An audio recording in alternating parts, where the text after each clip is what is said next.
ఓం మహాగణాధిపతయే నమః. ఓం గురుభ్యో నమః. ఓం శ్రీమాత్రే నమః.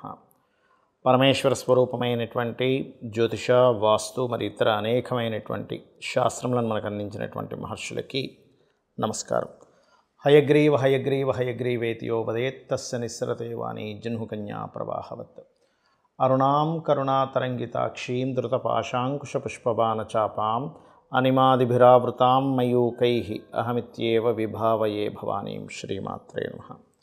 ప్రేక్షకులకి ఆ లలితాంబిక అమ్మవారి యొక్క అనుగ్రహం పరిపూర్ణంగా కలగాలని మనస్ఫూర్తిగా కోరుకుంటూ మనం ఈరోజు చెప్పుకోబోయేటువంటి విషయం ఏమిటి అంటే, చాలామంది బయట నన్ను అడుగుతున్నటువంటి విషయము, కొంత ప్రచారంలోకి వస్తున్న విషయం ఏమిటంటే, శుక్రుడు వక్రగతి జరగబోతుంది. అది ఎప్పటి నుంచి? మార్చి 2వ తేదీ నుంచి ఏప్రిల్ 13వ తేదీ మధ్యలో వక్రిస్తున్నాడు శుక్రుడు, కాబట్టి ఏదో జరిగిపోతుంది అనేటువంటి ప్రచారాలు వస్తున్నాయి. దీన్ని చాలామంది నన్ను అడగడం జరిగింది. ఏమండి మరి శుక్రుడు వక్రగతి జరిగితే మా రాశి వారికి ఎలా ఉంటుంది? దీనివల్ల ఏమైనా విపత్తులు ఉన్నాయా? దీనివల్ల ఏదైనా ఇబ్బంది కలుగుతుందా అనేటువంటిది దీని గురించి నేను మీకు వివరిస్తాను. అయితే ఈ శుక్రుడు ఉచ్చస్థానంలో ఉన్నటువంటి శుక్రుడు వక్రిస్తున్నాడు కాబట్టి ఈ యొక్క విషయాలపై ప్రతి లగ్నం తెలియని వారికి రాశి నుంచి ఎటువంటి ఫలితాలు జరగనున్నాయి, మరియు అదేవిధంగా ఏ రాశివారు ఎటువంటి జాగ్రత్తలు తీసుకోవాలి, ఏ పరిహార మార్గం చేసుకుంటే ఇబ్బంది కలగకుండా ఉంటుంది అనేటువంటి విషయాలు ఇప్పుడు మనం తెలుసుకుందాం. కర్కాటక లగ్నము, కర్కాటక రాశి. మీకు ఈ యొక్క శుక్ర ప్రభావం, భాగ్యంలో ఉన్నటువంటి శుక్రుడు అష్టమం వైపు వక్రిస్తుండడం వల్ల కలిగేటువంటి శుభ ఫలితాలు ఏమిటి ప్రధానంగా చూసుకున్నట్లయితే, దీనివల్ల ఏమిటంటే ప్రధానంగా ఇక్కడ మీకు వివాహ సంబంధించినటువంటి విషయాల్లో అనుకూలత అనేటువంటిది ఏర్పడుతుంది.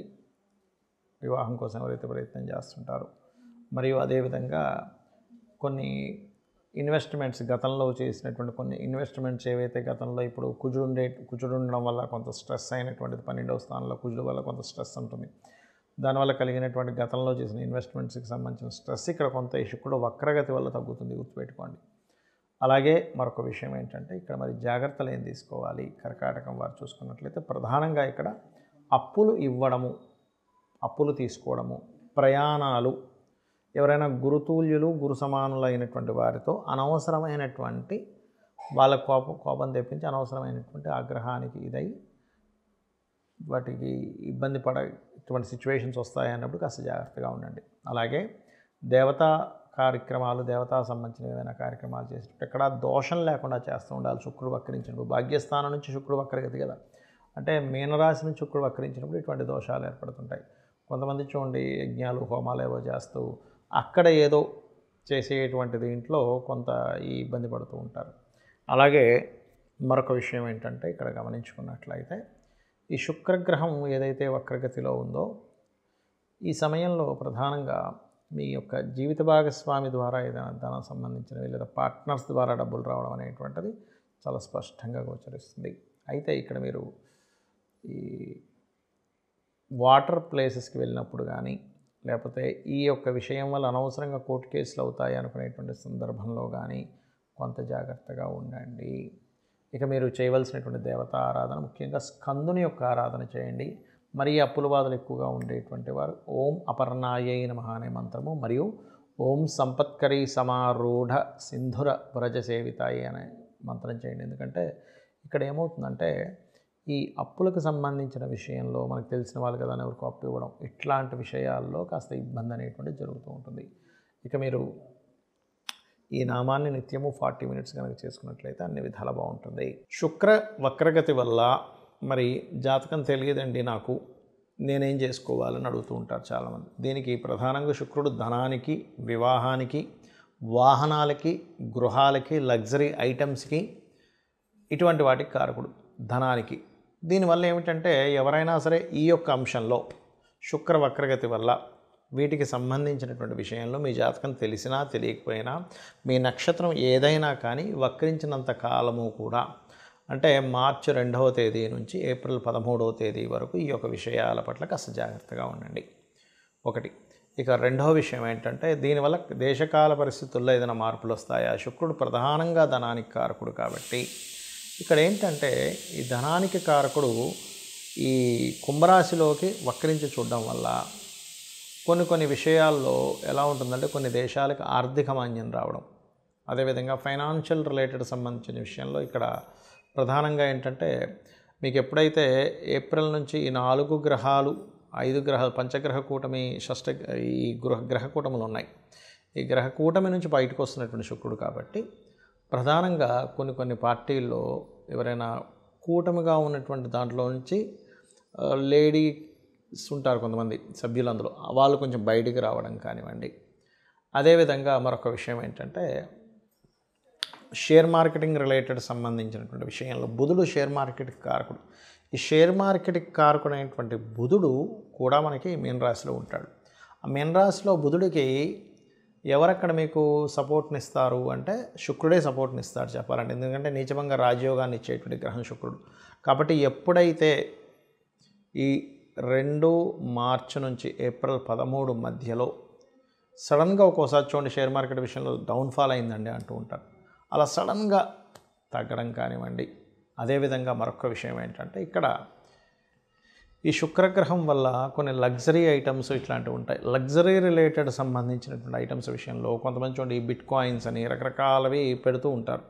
అటువంటివి ఏవైనా ఇన్వెస్ట్మెంట్స్ చేసేటప్పుడు కాస్త చూసుకొని చేయండి. వక్రించినప్పుడు ప్రతి గ్రహము కూడా ఇక్కడ వక్రించడు. కొన్ని శుక్రుడు, బుధుడు, రవి వక్రించదండి, శని, గురువు, అదేవిధంగా కుజుడు వక్రిస్తాడు.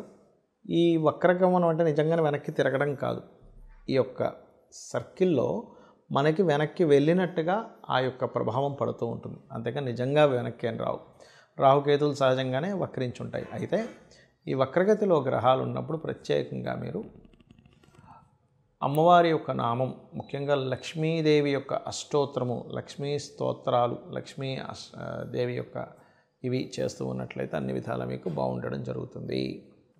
అయితే ఇక్కడ ఈ శుక్రవక్రగతి వల్ల చేయవలసినటువంటి దానాది ప్రక్రియలు కానివ్వండి, గోసేవ కానీ ఏం చేసుకుంటే బాగుంటుంది అని చెప్పి చూసుకున్నట్లయితే ప్రధానంగా ఇక్కడ మీరు ఈ సమయాల్లో శివార్చన చేసుకునేటువంటి వారు తీపి పదార్థంతో లేదా తేనెతో శివునికి అభిషేకం చేస్తే కూడా దీని యొక్క ప్రభావం పడదు.